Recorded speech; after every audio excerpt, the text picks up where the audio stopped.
Number one skill you want to master when it comes to content like this so that it performs and it brings you results, as in new leads, clients, sales. What is that skill set that you need?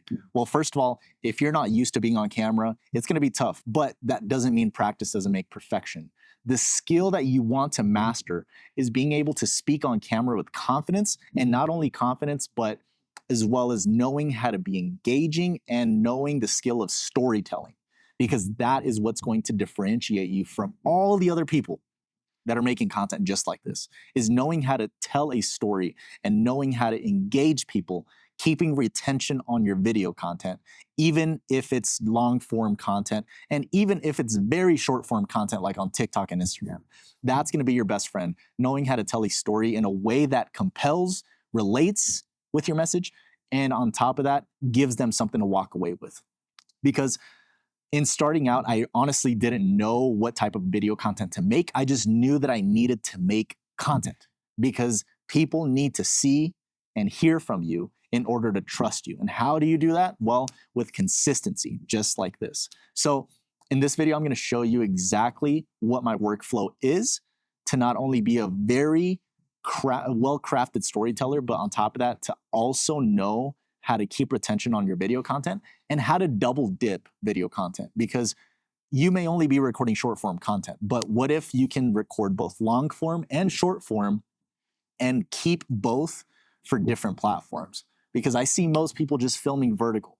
They only film vertical on their expensive cameras. What's the point if at the end of the day, you're going to post to both social media and you want to have a long form, or let's say a landscape visual of what you're filming? At the end of the day, you want a lot of B-roll. We do this with taking a lot of clips from wherever you're at, whether you're here on a rooftop like this, or whether you're inside.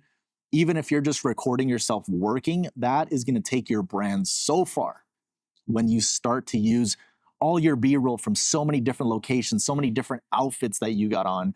That's going to differentiate you from the average person that is only talking to the camera and isn't adding extra films or extra clips on top of what they're saying. Because that's what emphasizes what you're saying, is you talking on camera and then B-roll clips playing over the A-roll, which is the talking head.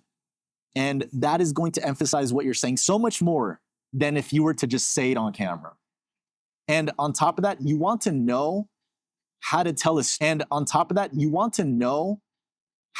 story with the B-roll that you've already captured from past times that you filmed B-roll. So if you're talking about a time when you were lost and you didn't know what to do, well, you may want to have some clips of you going like this, like, you know what I mean? You want to have clips of you disappointed or feeling down about yourself if you're talking about a time when you felt doubt or a time when you were in a negative position.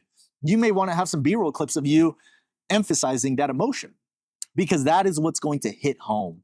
And after that, you're going to want to have the sound effects that actually emphasize even more.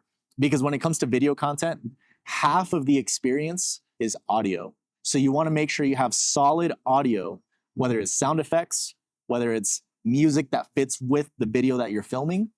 Video content isn't about becoming a filmmaker and making movies for the most part. You don't have to be a filmmaker. You could just make content about what you're going through, about education that you know something other people don't, so you're teaching them through video content. But at the end of the day, these principles apply to the type of video content you're going to want to make. And if you're doing educational content, maybe like this, where you're talking to a camera, it's going to hit home when it's just raw, when you're talking off the cuff. And you don't need a script like a teleprompter, and you don't really need to focus on being perfect or the video being perfect. You don't need to focus on that. At the end of the day, I built most of my clientele from cold calling, okay? Cold calling and reaching out on Facebook to groups. That's how I got most of my clients for advertising and for video content. But don't you think if I would have filmed consistently and got a lot of content put out there, don't you think I would have gotten clients sooner than how I did with cold calling? Because at the end of the day, people need to trust you before they buy from you. And if they see you all the time with video content, there's no doubt that they are going to trust you because they have spent enough time with you virtually. And it's not to say that you don't have to film, that you have to film whatever and then, oh, that's going to help me. At the end of the day, you have to have a purpose with what you're filming when it comes to video content. If you don't have a direction that you're going in, you're just going to film a bunch of random stuff, which at the end of the day, it will help you if you're being rawly authentic with it. But if it has no direction, it's most likely going to bring you the wrong type of traffic that you may not want. So lately, I've been filming a lot of events, and event videography is something that is doing really well for me at the moment, and it's leading to a lot of other opportunities. But if I'm not posting about me behind the scenes doing event video, right?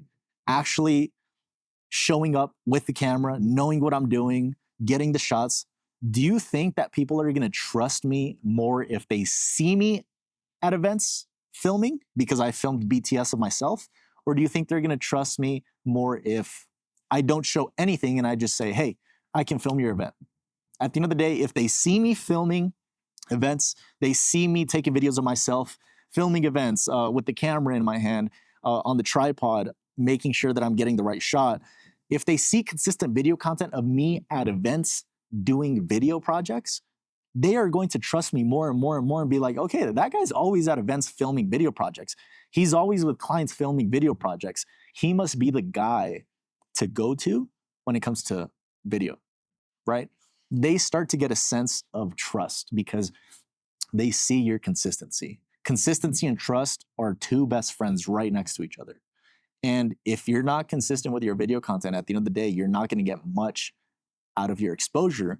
If you're only doing it when it feels right or when you have time, it needs to be an automated setup, meaning all you worry about is getting that BTS of you, filming content of yourself, and letting the rest flow. And and if you're not consistent with your video content, at the end of the day, you're not going to get much out of your exposure. If you're only doing it when it feels right or when you have time, it needs to be an automated setup, meaning all you worry about is getting that BTS of you, filming content of yourself, and letting the rest flow. And that's where automations come in. Knowing how to be able to become a storyteller, getting your content filmed, and then automating the rest. That's what's going to help you the most. Automation, that way you can focus more on improving the skill of storytelling with video content, so you can get better in front of the camera, and so you can relate more to your customers and potential customers when you're speaking on camera. The more you speak on camera, the better it's going to go for you. At the end of the day, what matters most is that you show up, that people are seeing you, and you do that with becoming a very well storyteller and engager on video content just like this, where you can actually just talk and talk and talk about what you do. Obviously, have to be an expert at what you do, but letting the rest take care of itself, which is the automation part of things. Yes, you want to do your edits. Yes, you want to make sure that you got highly engaging content with sound effects and visuals, right? But what matters the most is that you, the talent in front of the camera, can actually engage, because that's what's going to move the needle the most over any visual effects or any sound effects. That's what's going to help you the most, is making sure that you become a master storyteller, a master engager, so your content actually performs. Because if you were to compare video content with no effects, no sound effects, no B-roll, but the person on camera is extremely good at telling stories, emphasizing things with what they're saying, giving visual examples with what they're saying, and they know how to talk and speak on camera very well and confidently, compared to a person that has no experience on camera, but they have all these visuals and sound effects.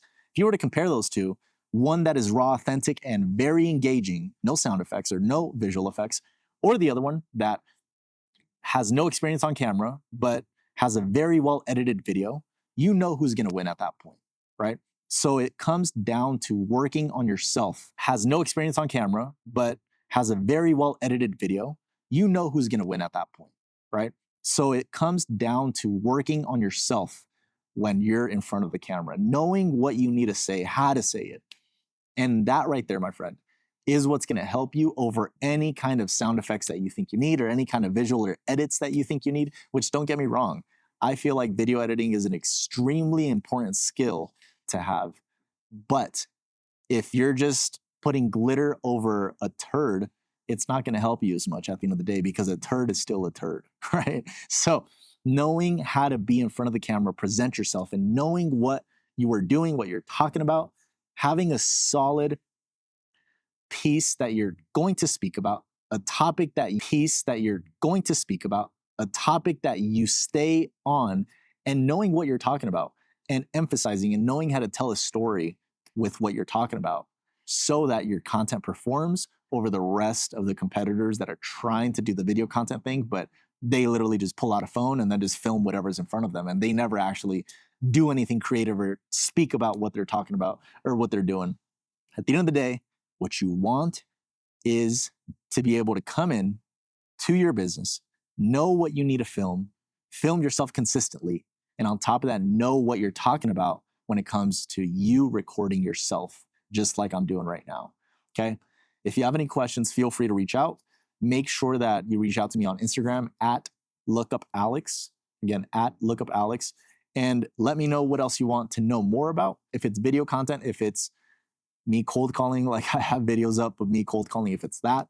At the end of the day, what matters most is that you become the person that you want to become through filming video content just like this. Because I promise you, if you can speak on stage or if you can film yourself and talk about what you're good at, you're going to be able to do that on stage or in bigger crowds because it gives you the ability to go in depth on a topic that you're talking about.